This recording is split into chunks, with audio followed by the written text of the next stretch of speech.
if I can put the spoiler out there before we even really get going, what's important is whether or not, for the first time since Paul Volcker left office in August of 1987, whether or not the Fed is going to defy market pricing. Because that is the implication if they're going to keep hiking interest rates. The important part about this, we can talk more about it, is as long as they continue, even with baby steps, 25 basis points at a time, as long as that continues, quantitative tightening rolls on in the background. And that's what they talk about the least, is what's absolutely the most important. And that is QT. The market basically anticipates a cutting cycle to commence in the second half of this year, which means that the Fed will have to pause relatively soon for this to be a feasible scenario, Danielle. Do you see any signs or hints whatsoever in the speeches that we've seen from members of the board over the past couple of weeks that point you in the direction of this being a feasible scenario in practice? I think that they are prepared to pause. I think that they don't want to do that until after they raise 3 more times. So I think that they want to have that last quarter point hike come through at the June meeting. And then I think they want to pause and hold rates where they are. In other words, I go back to what's most important here, and that is, are they going to defy markets? A little bit of history. October the 6th, 1979. Paul Volcker had been in office for 2 months to the day. It was the Saturday before the Columbus Day holiday. And he called a press conference at the Eccles Building on a Saturday evening and said, we're going to change the way that we conduct monetary policy. Thank you for your time. Goodbye. I mean, the market absolutely collapsed in the days that followed. He didn't come out on the evening news until that Thursday that followed and just let markets interpret the Fed moves as they would, as opposed to doing what the market deemed. That was the last individual that did that. Whether you're talking about especially Greenspan, Bernanke, Yellen, and Powell up to now. If markets price in, say, 75% or more chance of a move, whether it's easing or tightening, the Fed has always gone in that direction. So pricing in something that the Fed is going to defy is an extraordinary event in the last 40 years of monetary policy history in the United States. If we look at the current yield curve, I've looked at data since 1998 on the overnight index swap curve. So basically the expectation for the future Fed funds rate. And the spread inversion between 2023 and 2024 is historical. We've never, ever seen anything like it in time series history. So it is a very well anticipated cutting cycle commencing in the second half of the year. What does that backdrop tell you ahead of the decision making for the Federal Reserve? Well, I think other than reflecting what market participants desire, I think that pricing is also telling you that if easing does not commence, that something is going to happen. And that is market's duty. It is to price this in and to look back, especially as a percentage of the Fed funds rate, because starting points matter, deltas matter. So even though we were coming from a very low base, we've actually tightened more than Volcker tightened, going up to 21%. On a percent, I put a little chart out there for you. It's extraordinary, and yet we haven't had a financial event. We haven't seen credit spreads misbehave. And what's missing from the calculus here is that the idea of transitory and this huge policy error on the Fed's part in insisting that inflation was going to be transitory. What if they knew that it was not going to be transitory in the space of months, but also knew that if they kept zero rates at the zero bound, that they would afford corporations the opportunity to extend the maturities of their debt obligations such that they could withstand a future tightening cycle and the financial event that threatened in 2018, 2019 would not recur. And that's Jay Powell. He founded the Industrials Group at the Carlyle. He understands hedge funds, private equity. He understands that there's massive risk in the non-banking sector.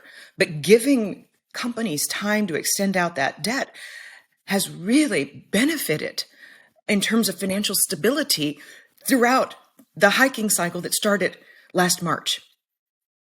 If we look at the macro backdrop ahead of this meeting in the Federal Reserve, I find it interesting that most analysts still expect a recession to commence during the second half of the year. It goes hand in hand with the pricing of cuts from the Federal Reserve.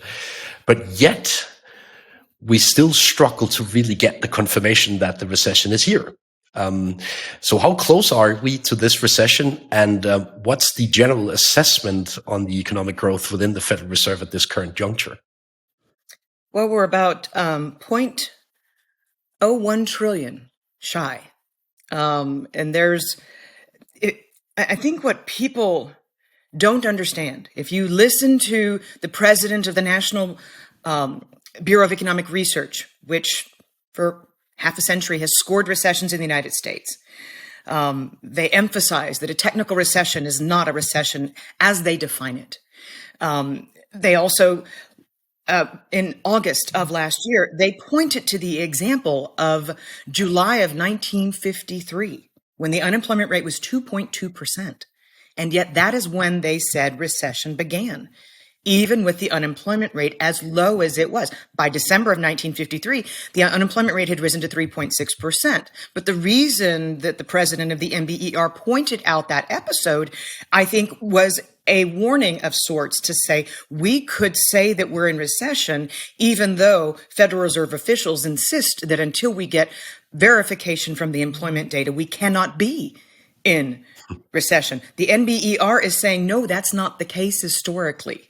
Historically, we can call recession before, and it goes back to industrial production, real income, net of government transfers, real personal consumption expenditures, and employment. Those are the four major barometers that they test to score recession, the largest of which is private demand, right?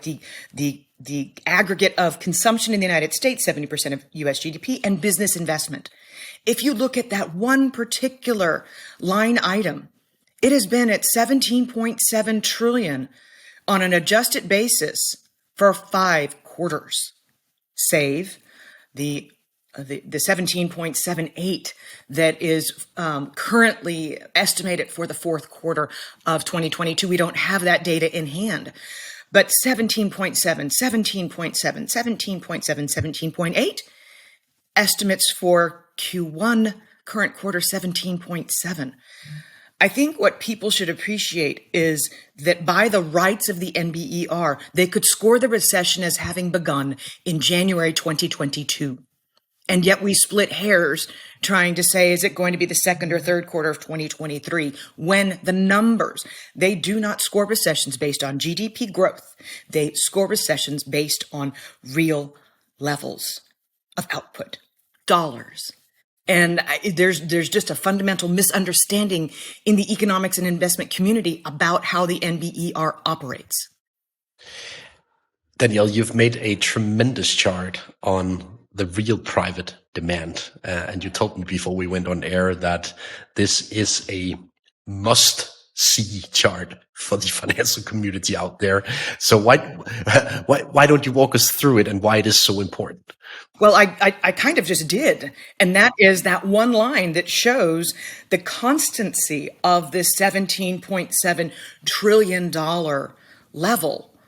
The NBER was very careful to point out Well, we can't score the recession after two negative prints in Q1 and Q2 of 2022 because net trade was the big swing factor, and that's just GDP math. By the same token, what would GDP have been in the third quarter without net trade? And so that's one of the other reasons that they've been so quiet. But if you drill it down to that one line, real private demand, you see that the US economy has been in a steady state of stagnation for 5 quarters. It's a very, very long time with the unemployment rate at a half-century low, with announcements coming out of Silicon Valley as if they cannot control their stomachs. It's like, oh gosh, my competitor just announced 10,000, I must announce 12,000. And people are saying it's a white-collar recession, it really doesn't matter. Guess what? I'm hearing from home builders. I'm hearing from the manufacturing sector. I'm seeing business closures across the broad economy, that these layoff announcements, and we will get to hear about them in forward guidance because companies tend to throw the baby out with the bathwater. So they're going to shove all of the bad news into forward guidance in the fourth quarter earnings season, and that is going to be accompanied by layoff announcements that are well beyond Silicon Valley. So my point of that chart is we see this 17.7 trillion before we really see the damage inflicted by lost income, by job losses. We hope you enjoyed the video. At Real Vision, we help you understand the complex world of finance, business, and the global economy with in-depth analysis from real experts. Join the revolution at realvision.com.